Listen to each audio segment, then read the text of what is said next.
assume you can hear me. So Yes. before we start on this presentation, I just want to thank Norval and Nick for the technical assistance and troubleshooting. And I want to thank the ASQ Blue Ridge section for putting on this amazing series of webinars. They're truly one of the best outputs I've seen from a member unit, and I am honored to be involved. Today I'm going to be talking about managing an internal audit program. This topic is decidedly not sexy. It is not bleeding edge. It's not leading edge. It's not even cutting edge. Most quality professionals are not new to this topic. So why am I talking about managing an internal audit program? Well, often it's a requirement. Whether you're working in a regulated industry or have a quality management system that complies with ISO 9001 or one of the industry-specific standards based on ISO 9001, internal audits are required. Internal audits also serve a good purpose. They provide an independent evaluation based on objective evidence of the extent to which criteria are being fulfilled.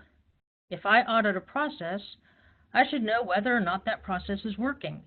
Does it comply with requirements? Is it effective? Maybe even whether or not it's efficient.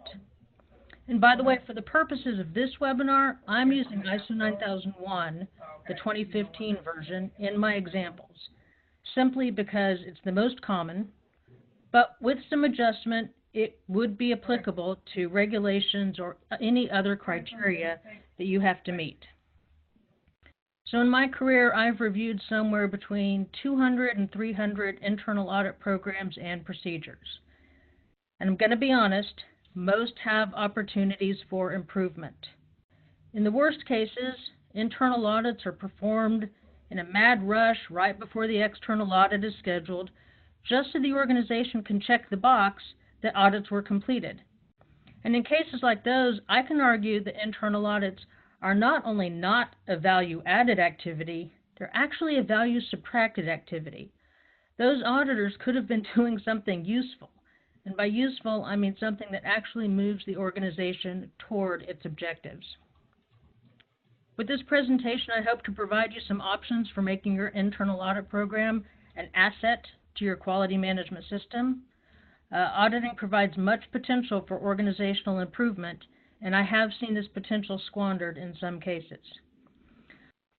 It's possible that somebody viewing this webinar knows my father. He has been an active member and member leader of ASQ for decades.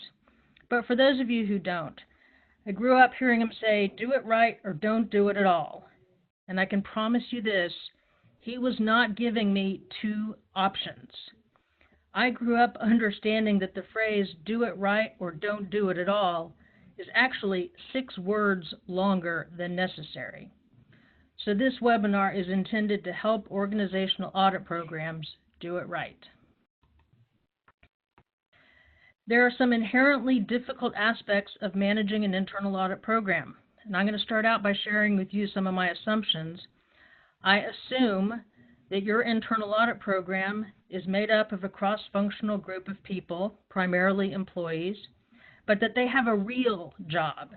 And their real job may be engineering, purchasing, planning, manufacturing, inspection, shipping and receiving, maybe supervisory roles, scheduling, customer service, but some function within the organization. And on top of that, they are expected, once trained, to also make the time to perform internal audits. And that's where I'm getting the word volunteer. I recognize that very large organizations often have an internal auditing department actually staffed with full-time auditors. And if that is your situation, some aspects of this presentation simply won't apply to you. But assuming your internal auditors are indeed volunteer auditors, the audit program manager is often gifted all of the responsibility and none of the authority. For example, that person may be charged with making sure all audits are performed on time, but not given adequate organizational authority to make demands on a volunteer auditor's time and schedule. As an example, have you ever noticed that when an internal audit is scheduled, some really hot job comes up on the exact same day? And suddenly that auditor is required to perform his or her real job instead of the audit. and this makes maintaining a schedule of internal audits pretty difficult. Also, internal auditors have a notoriously high turnover rate, and by that I mean internal auditors quit auditing. So when I say quit, I don't mean they quit their primary jobs or leave the organization. I mean they quit the internal audit program. Although I have known internal auditors who quit their jobs and left the organization. It had nothing to do with auditing, I hope. But when I talk about auditors quitting, in this sense, I am referring to them retaining their current primary position. If you're trying to lead a team of internal auditors where turnover is high, you may be trying to just stop the bleeding. If you're trying to lead a team of auditors who are disengaged, maybe you're trying to engage them. And I see this a lot in organizations where auditors are required to serve some time frame. For instance, after audit training, they're required to serve 3 years as an auditor. And when I say 3 years, I'm talking they may be giving up somewhere between 4 and 12 days in any calendar year, and they're expected to do that for 3 years after being trained. But they don't necessarily want to. As the person leading a team of internal auditors, it should be your job to engage and enlist and challenge and improve the skills of your audit team members. So we'll talk about that. And lastly, I'm going to talk about your internal audit procedure. As quality professionals, most of you are probably familiar with 5S.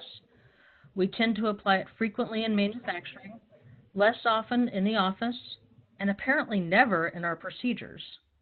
It is time to step up and revise audit procedures if they are full of unnecessary content or are overly prescriptive.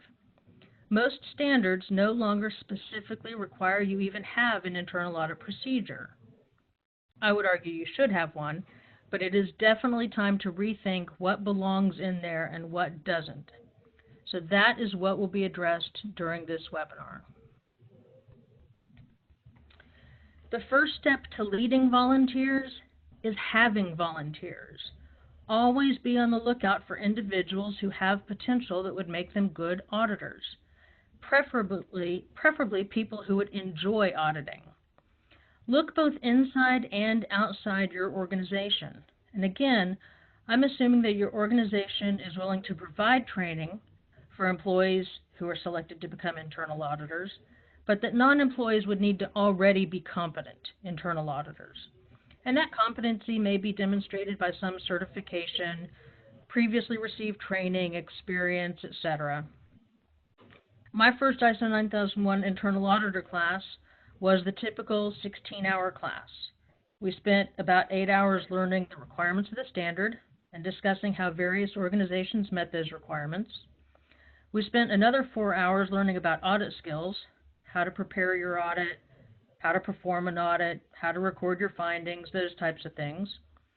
And then we spent the last 4 hours actually going into a company in teams of 2 and performing real, live audits. And because the class was experiential, we were able to combine what we had learned in the classroom setting and put it to use immediately, thus reinforcing the lecture and discussion topics. The company, in turn, received free internal audits. So some companies team up with trainers, the class gets to actual audit practice in a real live environment, and the company gets independent audits performed for next to nothing. Pretty good trade. When selecting from the pool of employees, what should you be looking for? Look for specific personal attributes. Remember, knowledge and skills can be acquired, but some attributes are hardwired. And a real quick warning, so as a consultant, I cannot tell you how often I hear senior leadership rejecting what would be an excellent internal audit candidate because he or she is just too busy and couldn't possibly make time to audit. As an outsider, I know that I have privilege because I have the privilege of reminding senior leadership that they are the ones who are accountable for the effectiveness of their quality management system. So they're going to want the best intel they can get. They are responsible for ensuring resources are made available. They're responsible for communicating the importance of effective quality management, and rejecting an internal auditor candidate because he or she is too busy tends to send the exact opposite message. I'll ask them if a candidate is allowed any personal time off or vacations, and if so, how do they possibly manage that? And then I'll question whether or not the organization has adequate cross-training and backups for critical positions. Now, as the internal manager of an internal audit program, you may hear leadership say no and simply accept that response. Totally understood. But option B is to ask them, well, how do you plan to meet the requirements of 5.1.1, A, E, F, 7.1.6, 7.1.2, 7.2, 7.3, not to mention 9.2, which is the clause for internal auditing. And some senior leaders would actually rather change their answer to yes than be forced to look up those references in a standard they've probably never read. Just an option. You can always try it. There is a guideline called ISO 19011. It is not mandatory, and I am not recommending you purchase it. That guideline provides a list of personal attributes of auditors.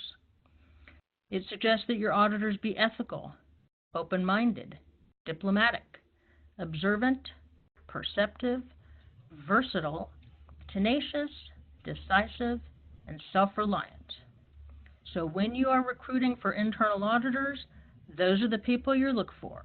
Go around your organization and make a list of all of the people you can find who are ethical, open-minded, diplomatic, observant, perceptive, versatile, tenacious, decisive, and self-reliant. When you finish that, if you find your list is a little thin, you could also use my criteria. I look for auditors who are naturally curious. I look for auditors with basic people skills. Specifically, I ask myself, are these people respected by their peers? That's what I most want to know. And I'm looking for people with basic analytical skills. I don't need my internal auditors to be statisticians. I would like for them to be able to apply the 80-20 rule. Internal auditors need to be qualified, objective, and impartial. And qualified, or competent, is determined by your organization. But here are some suggestions. If you have a candidate who is green and has never audited and doesn't have that background, you will need to ensure he's trained.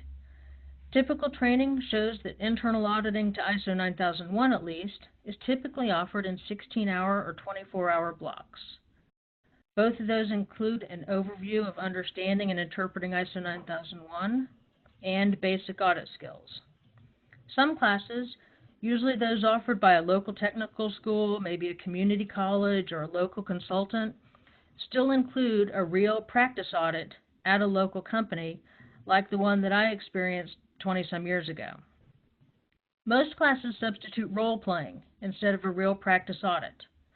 If you have any choice in the matter, and you may be able to negotiate this, find a class that includes real audit experience. Remember, experience is how adults learn best. On a related note, if you get to choose between a 16-hour class and a 24-hour class, and the topics covered in both are essentially the same, I'd recommend the 16-hour class. There is a lot of information presented in internal audit training, and 2 days is overwhelming enough for your first time through. Besides, this class shouldn't be their only training, which leads me to talk about ongoing training. Most organizations do not provide ongoing training for internal auditors, and there's not a really good reason for not doing that, and I can think of a lot of good reasons for doing it. Internal auditing is a process of your quality management system, and just like all other processes of your quality management system, and I quote, "The organization shall improve the processes." And bonus points out there for anyone who recognized me quoting from clause 4.4.1H. Ongoing training. There we go. Ongoing training can be delivered in 30 to 60-minute modules and focus on individual specific topics. So it need not be expensive in terms of either dollars or time. And what topics should be addressed? Well, this is a great question to ask your internal auditors. Also, getting their feedback and providing topics related to what they want help with shows that you're listening to them. So that doesn't hurt either. The topics I see most frequently requested by internal auditors include understanding and interpreting the requirements, frequently misunderstood items or activities, and I'll give a couple examples here in a minute, interviewing and listening skills, technical writing, specifically writing up nonconformity statements, audit prep, and process-based auditing. So with respect to understanding and interpreting requirements, ISO 9001 is not written in the easiest possible terms. So I recommend you select an applicable portion of ISO 9001, something that applies in your organization. When you hold a training module, describe that in plain English, and there are a multitude of sources out there that are great resources, and then describe how your organization meets those requirements. And you can choose a topic, every time you have one of these training events. Conflated items or activities. We spent years lecturing on the difference between documents versus records. And document control, by document control, we mean revision control, making sure everybody who has access to the latest and greatest version has it, and obsolete versions are not accessible. And records control meant records retention, as in, hey, can we find that shop traveler from June of 2013? But now it's all called documented information. And we talk about maintain versus retain. And maintain means documents and retain means records. And when you read ISO 9001, it says address the following activities as applicable. Of course, if you don't really know whether you're dealing with documents, records, or some kind of hybrid, you wouldn't necessarily know which requirements are applicable. Another area where I see people quickly confused and they get the requirements conflated is in control of non-conforming product, which I think now we call control of non-conforming outputs, and corrective action. When do we apply the requirements of Clause 8.7 versus when do we implement 10.2? Interviewing and listening skills. There are many traditional training modules available that address listening skills. But one of my favorites is about a 15-minute video, and it's of Celeste Headley's TED Talk about better conversations. And I have provided a link to that at the end of this presentation. One of her pieces of advice is that when you are having a conversation, and a lot of that is applicable to the interviewing aspect of auditing, that you need to not be multitasking. So let me go ahead right now and state this as a disclaimer. Auditing involves multitasking. You simply can't get away from that. Writing nonconformity statements. I like to write mine in a two-sentence format. The first sentence is just a neutral statement of fact based on objective evidence. Second sentence is a quote or gives me a reference or essentially states why what was observed is a noncompliance. Very simple, tends to be the easiest way to describe to someone what a noncompliance is. Process-based auditing. One of the things I actually like about the new version of ISO 9001 is that now you can use Clause 4.4.1 as a guide to process auditing. It reads almost like a turtle diagram. So upon the completion of an audit, your auditor should be able to understand and describe the process, including the inputs and outputs of the process, the criteria and methods. They should know after the audit if the resources required were adequate, if the responsibilities and authorities were assigned, if risks and opportunities had been determined, are key process indicators set, or is the process somehow measured, and does the process show improvement, or is there a built-in mechanism for improvement? One of the added bonuses of these short bursts of training, especially in large organizations, is that the auditors get to know one another. So be sure and allow some time for informal bonding. When I managed an internal audit program, we would hold these once a month, once every 2 months. We'd have somewhere between 6 and 12 of these ongoing training events held during the lunch hour in any given year. All right, manage the process and lead the people. And we're going to talk about managing the process shortly. With respect to leading people, especially volunteers, you need to understand both how and why they are involved. And when I say how are they involved, what are your internal auditors responsible for? To what extent is their time yours? How many days a year do you get them? How do you communicate the schedule to them, or their responsibilities, or your expectations of them? Do they create their own checklists? Do they do their own preparation?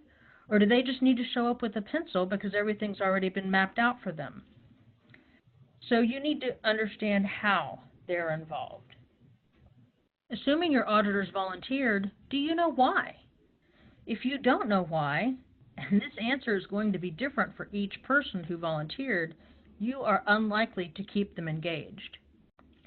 Know what results you want from the audit process and continually communicate that vision to your auditors. What does your ideal audit program even look like?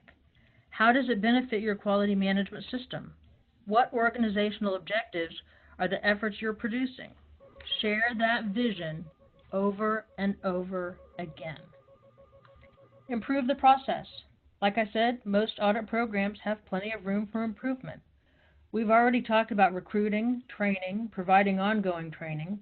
We're getting ready to talk about scheduling, how to slice and dice a quality management system into an audit schedule, and making your procedure not suck. Implementation or improvement of any of those could be considered an improvement to the audit process. But ask your auditors what are their roadblocks and reduce or eliminate what is annoying them to the extent possible. Enable your auditors. Train, trust, and team build. Give them their constraints. Let them know what process they need to audit, what the criteria is, and what the time frame is.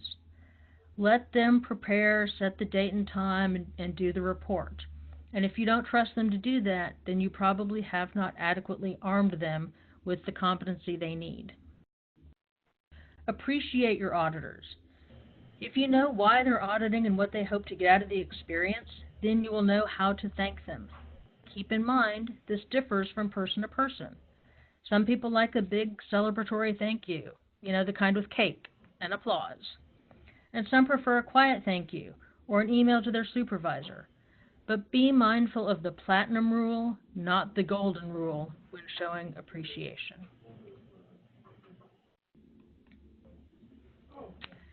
Just for the record, and I am speaking solely for myself, I am not a big fan of trust-building exercises. Trust-building exercises always seem to involve a blindfold. And from the moment you ask me to blindfold myself, you have reduced the chances that I will ever trust you. So my personal preference for trust building is don't lie. Build trust within your audit team, and remember that your audit team may be perceived by your auditees, or those being audited, as the enemy. As it turns out, not many people like being audited. So while you want to build teamwork and trust between your auditors on your audit team, you also need to manage it between your audit team and your auditees, better known as the rest of the organization.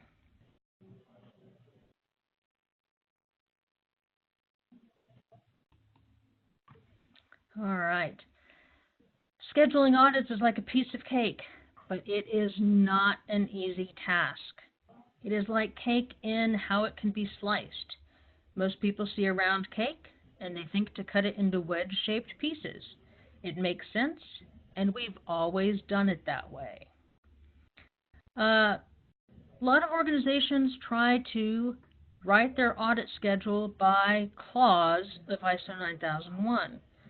And here's a quick history lesson. Back in the 1987 and 94 versions of ISO 9001, there were 20 clauses. Only we didn't call them clauses, we called them elements. And organizations wrote one procedure per element, and each procedure got audited annually. thus the confusion about how a manual is the same as a quality system, except now a quality management system is made of processes. So that was never the intent of ISO 9001, but it was pretty much how the vast majority of organizations implemented it.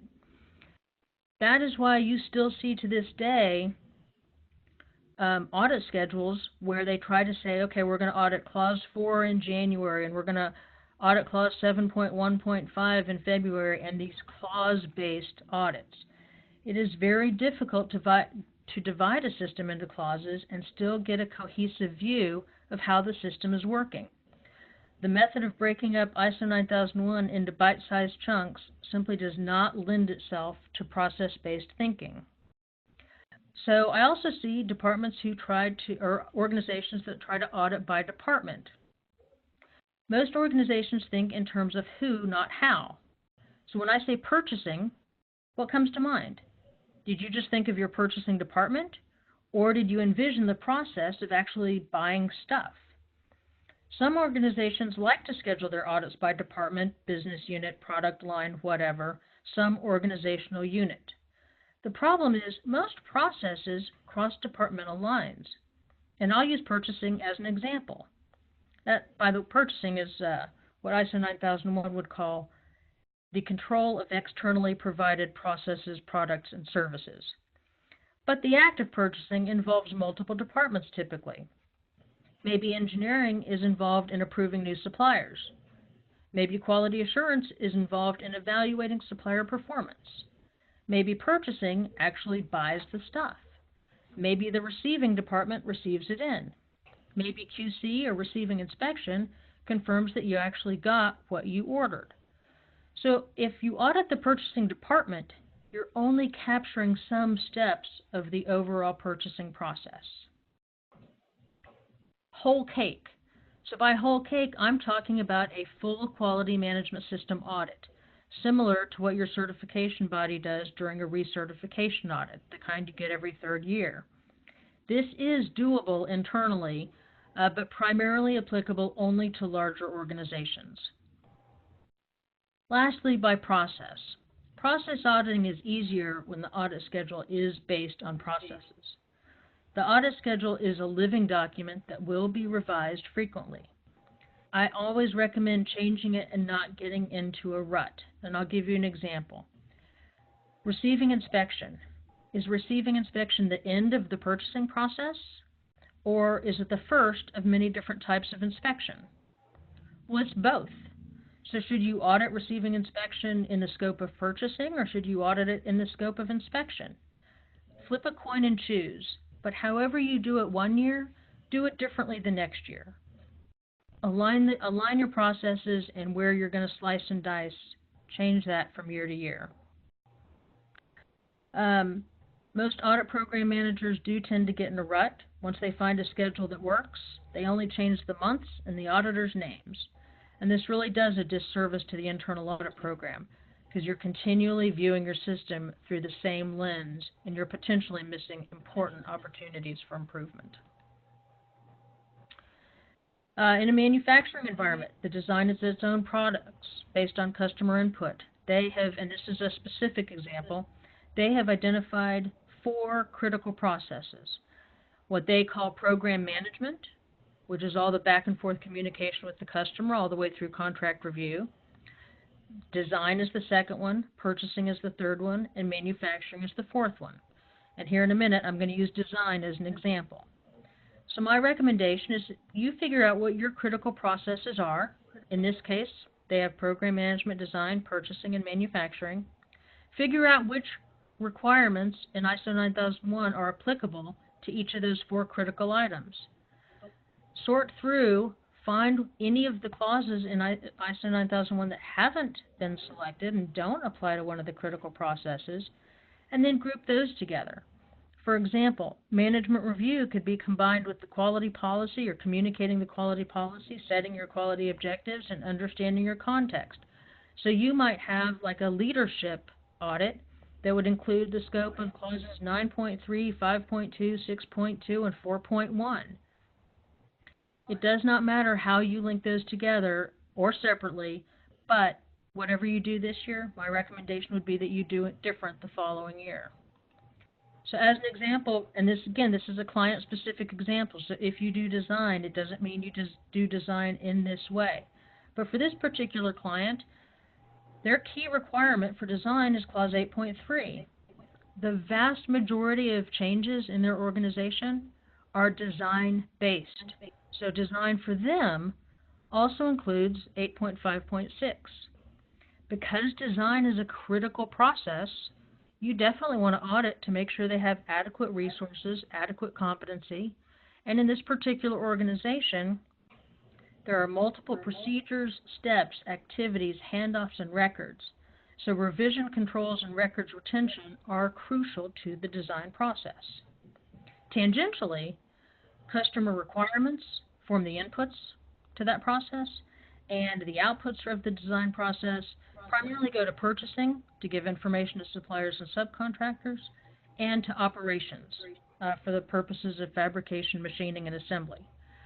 So when they audit design, auditors are assigned not just the process of design, but they are told to include clauses 8.3, 8.5.6, 7.1, 7.2, and 7.5. And they understand how that fits within the greater scope of the organization. How often should each process be scheduled? Well, we've always said it's based on the importance of the activity and previous audit results. And yet, I almost always see that each item, whether it's each process, clause, department, piece of cake, or some other unit, gets audited annually. Show some understanding of your quality management system. Audit those processes that are more critical or more dysfunctional more often. If you have processes that have been flawless for years, audit them less. Also, when you're scheduling, account for Murphy's Law. Go ahead and build in some blocks of time without audits. More than likely, overdue audits and corrective action follow-up audits will fill that space. In the U.S., I try to make November and December as light as possible to account not just for the holidays, but for people taking vacation time.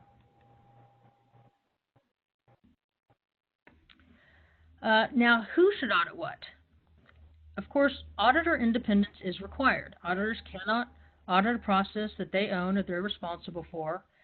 And there are some points to consider when assigning auditors to specific processes.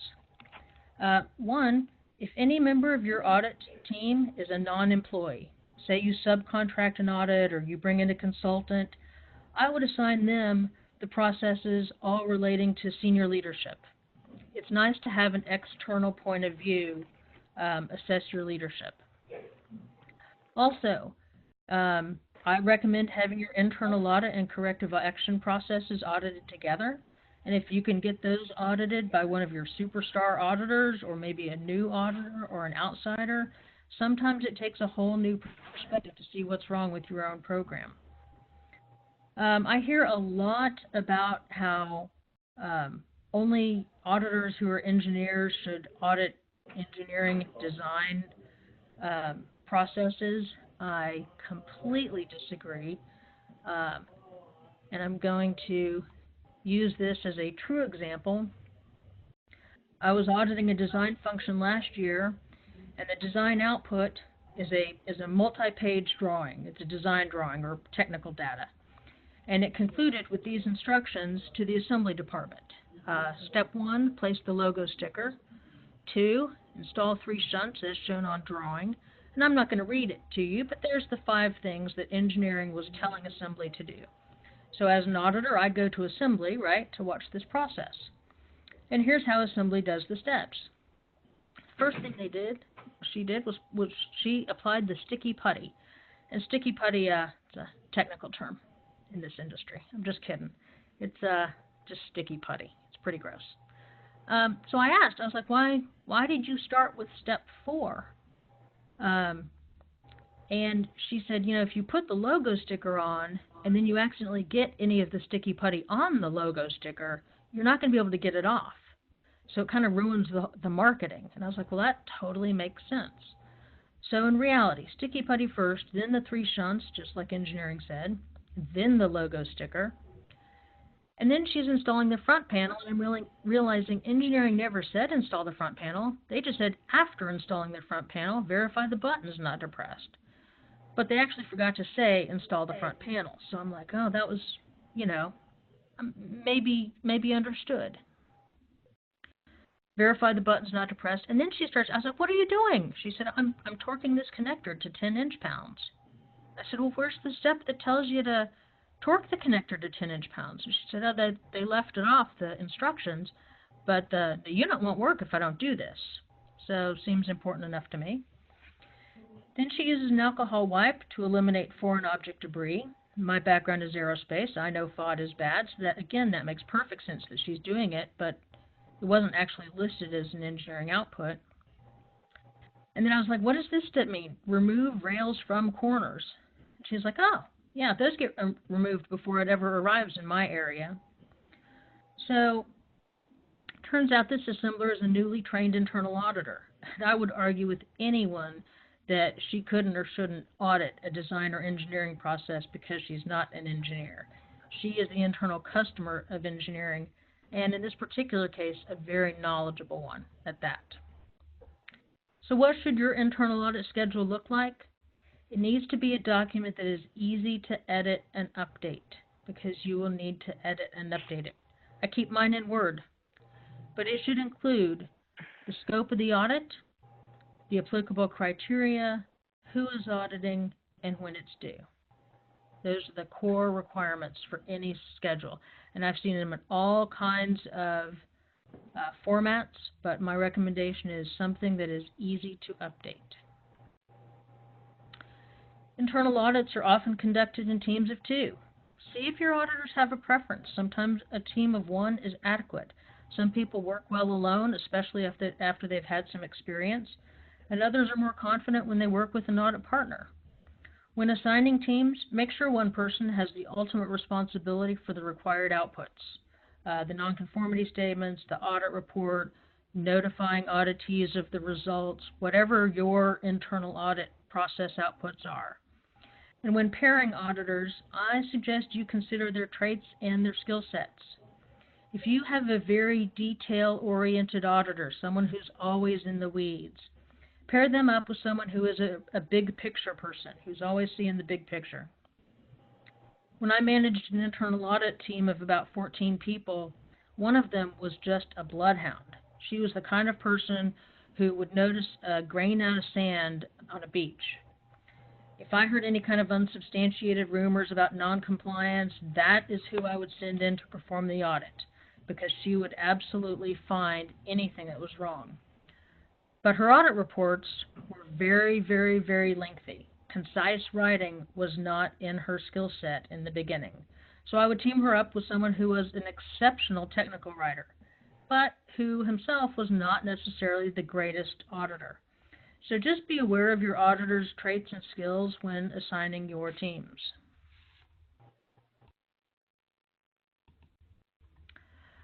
All right. I have read a lot of internal audit procedures, and they make me grateful when I'm getting paid by the hour. When you write a procedure, determine who your audience is. Internal auditors, the audit program manager, who may also be an internal auditor, subcontracted auditors, your registrar auditor.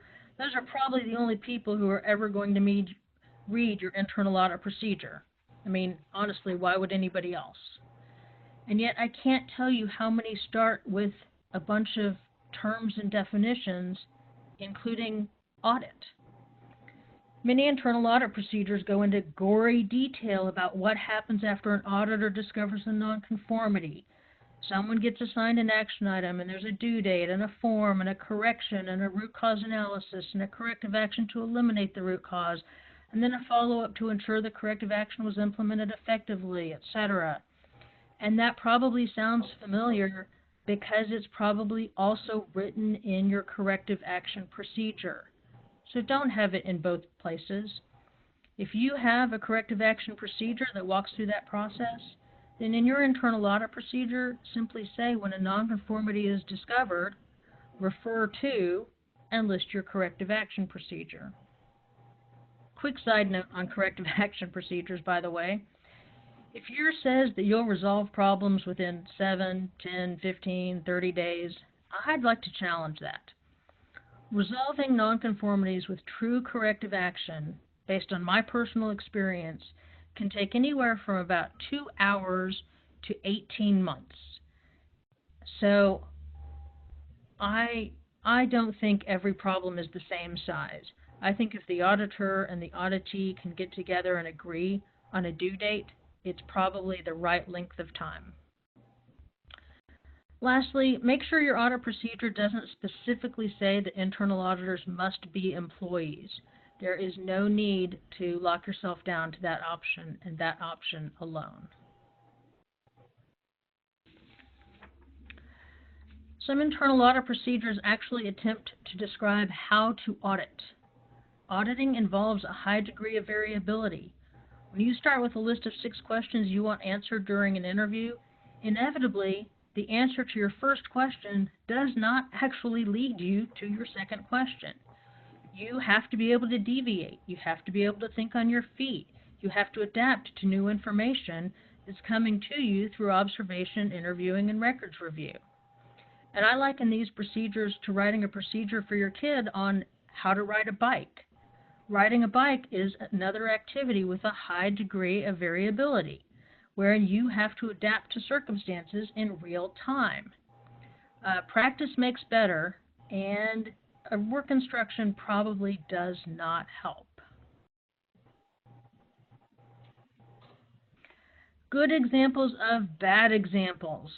So here are some don't do's. Classifying between major and minor findings for internal audits. In most organizations, major findings will be addressed with correction, root cause analysis, and elimination of the root cause. And minor findings will be addressed in the exact same way. So unless there is a reason internally to classify between majors and minors, there is no need for that. There is a reason your registrar or certification body classifies major and minor. There typically is not a reason to do that internally. In internal audit procedures, I'm always reading about opening and closing meetings. In small companies, that's pretty unnecessary. Most everybody knows each other, and that is not a value-added activity. For the record, I am opposed to issuing corrective action requests. It's a corrective action request. It's right there in the title, request. I suggest you request action from whichever individual has adequate authority within the organization to take correction, address the root cause, and eliminate the root cause. A lot of times I see the audit schedule actually embedded in the procedure. This is not only not necessary, this is a lousy practice. Your audit schedule should change relatively frequently. Your audit procedure, well, will hopefully change once after you've seen this webinar. Lastly, I personally do not promote the pre-made checklists for internal auditors. A lot of what gives auditors good practice and allows them to become better auditors is the exercise of preparation. Giving them a pre-made checklist means that all they need to do to arrive prepared is to show up with a pencil. So now that I've given you some things that you might want to take out of your procedure, here are some things you might want to consider adding. These are things that come up all the time, but I actually never see in anybody's internal audit procedure. For starters, like all procedures, you should have a good scope and a good purpose. And when you give the scope, by the way, is all your quality management system processes, presumably. The purpose should be the purpose of auditing, not the purpose of having an internal audit procedure. The purpose of auditing. So I would suggest you address those frequent conflicts. Yeah, when we talk about how many days out of the year do you get the auditor's time, and then what happens when a hot job comes up, and what happens when the hot job comes up every single time your auditor has to, is scheduled to do an audit. Um, I knew one client who resolved it this way. If the supervisor at the last minute said, no, I can't let go of this guy to audit today, then he had to actually give him up for 2 days in the future to the audit program manager. So it actually helped align the organization so that they had fewer sudden schedule changes. So however you want to handle it in your organization with leadership approval, that's what you want to document in your procedure. I read a lot about qualified auditors, but no one defines that. How do you qualify an auditor? What do you consider qualified? That should be in your procedure.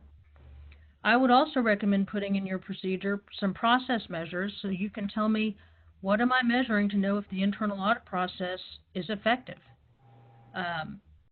especially if you can demonstrate improvement. So again, my recommendation to you on that is clean up your procedures and eliminate the unnecessary stuff. A couple references for you. We talked a lot about cutting cake. As a mathematician, I did want to share the scientific way to cut a cake with you. And then Celeste Headley's TED Talk is really, it's not 100% applicable to interviewing for internal auditors, but it is absolutely one of my favorite references for interviewing. And it takes less than 15 minutes, if I remember correctly. All right.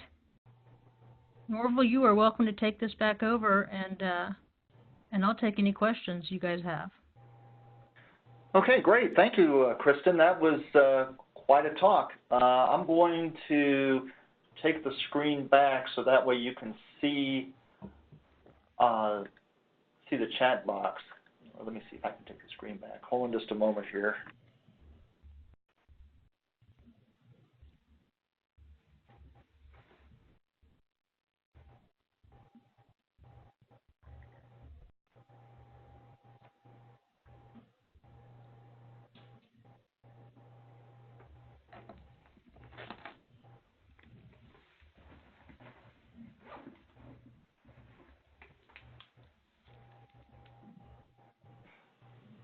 Okay, hold on to here just a moment here.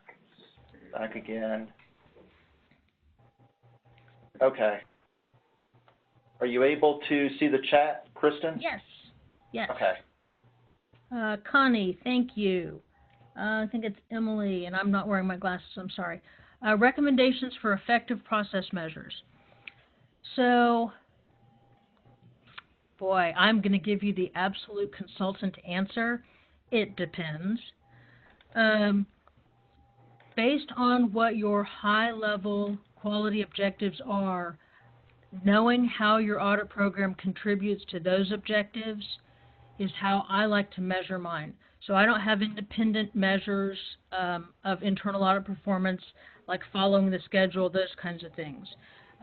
When we discover something that leads to an improvement project, say related to document control or shop efficiency, I like to be able to say, oh yes, our internal audit team was involved in the discovery of this piece of dysfunction, and we eliminated that.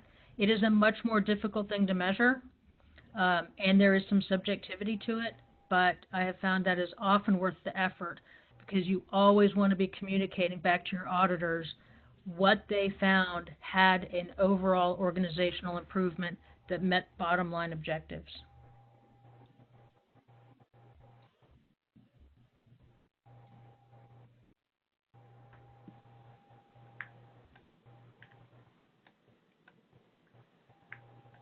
Kristin, looks like I got some sent privately that you're not able to see, so I guess really the only way for you to answer the ones that I'm seeing are for me to read the question out loud. Well, you can either do that or answer them yourself, Norval. I'm good with either one. Okay. Well, here's a question from Carol. Does ISO require all internal auditors to be certified by an outside organization, or can a certified lead auditor do 8 to 16 hours of training in-house with the internal auditors on the standard and how to audit?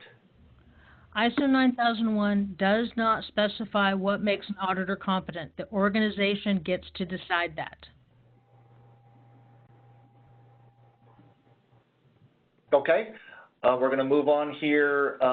We have a question from Kevin.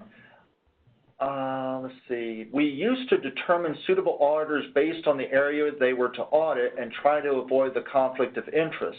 Now we assign auditors based on who can do a thorough job in the particular area. This could set up a conflict in the eyes of an external auditor. Is this really an issue according to ISO 9001:2015? Yes, it is. And let me, hang on. I gotta actually look it up before I quote to you. In 9.2.2, 9.2.2C, as in cookie or cake, select auditors and conduct audits to ensure objectivity and impartiality of the audit process. And that is typically going to be assessed by your certification body auditor as completely independent. So you don't want to have anyone who does the task or is responsible for the task auditing that particular task. Okay, we'll move on to the next question. This one's from Nancy. How can one tie the value of the internal audit program to the achievement of the company's goals and objectives? Again, it is very difficult to do that in a numeric objective sense. When internal audits are functioning at their best, they are discovering issues within your organization. Discovering those issues is the first step in getting them resolved. That's basically, if you're going through a corrective action, the very first thing is clearly defining the problem. In that sense, other parts of the organization are then going to be involved in resolving those issues, which should lead to the organization's ability to better meet their objectives. Oh, okay. and let me respond. Carol wrote on here, 19,011, Section 724 talks about formal training. And that is true. 19,011 talks about auditing in general, but that standard is not specific to internal auditors. So that's just something to keep in mind. For internal auditors, 9001 does not specify formal training, although I would highly recommend it. Okay, then we have a question from Emily. Do you have recommendations for effective process measures?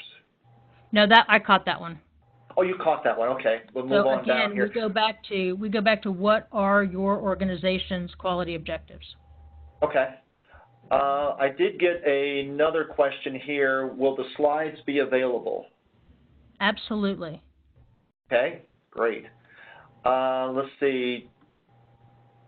Did you see the question from Elizabeth Willis already? Oh, I'm sorry, I hadn't. Do you have suggestions available? Online ongoing training. Other than Celeste Headley's, I do not off the top of my head. I can get that. I don't right now. Okay. We're going to move on to the next one. This one's from John. In your professional opinion, what are some strong backgrounds that contribute to some personal attributes of internal audits, like military service, BS in accounting, BS in chemistry, like that? They would have some good lab work background? Question mark. Again, all those attributes that you're looking for, whether you go from the 19,011 list or from Kristin's list, that can come from a very wide range of backgrounds: military, education, previous experience. There is not any specific formal education or background that I'm looking for when I'm choosing internal auditors, because I am looking for a diverse audit team. So if I could choose from all those different backgrounds, I absolutely would.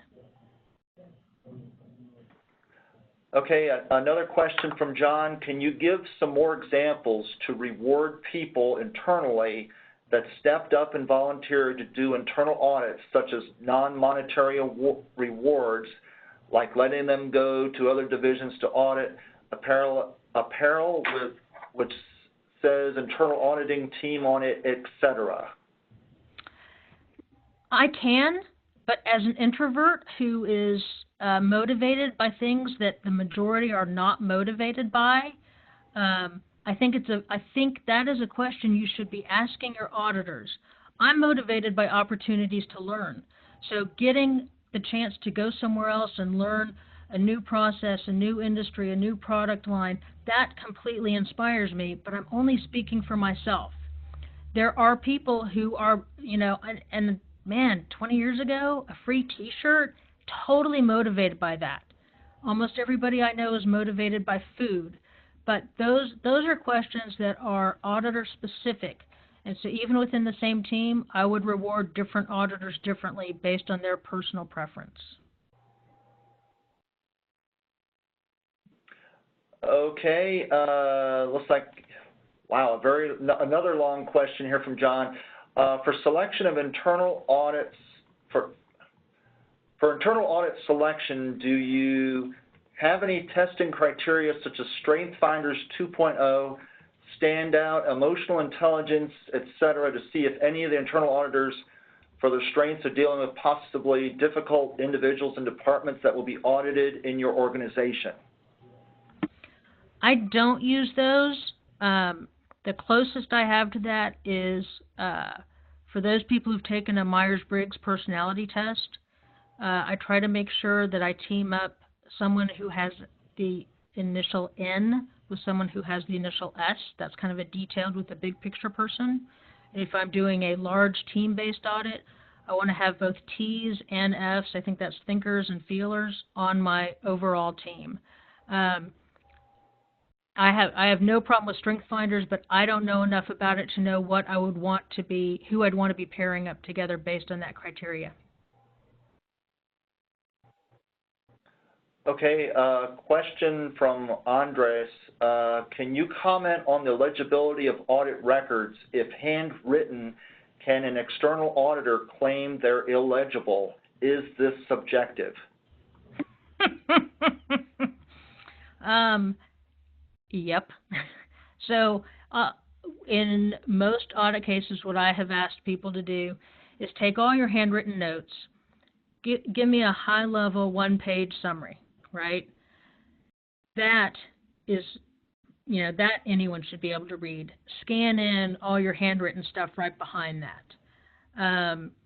My general rule of thumb is I used to teach 7th grade, so if I can read it, it's legible. If you have an external auditor who's really making that claim, I'm sorry. But I have had an external auditor claim that writing audit records in pencil was not acceptable. So I have seen some strange requests. Okay, it looks like we're nearing the end of the stack of questions we have here. One from Henderson. ASQ offers several audit certifications. Which auditing certification do you find most valuable?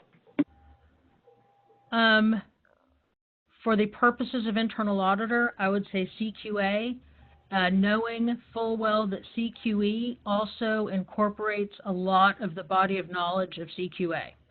Now that I've said that, I work primarily in aerospace. So now if HACCP or biomedical is more aligned with your industry, certainly the CHA or the Certified Biomedical, I think it's CBA would be the better answer for you.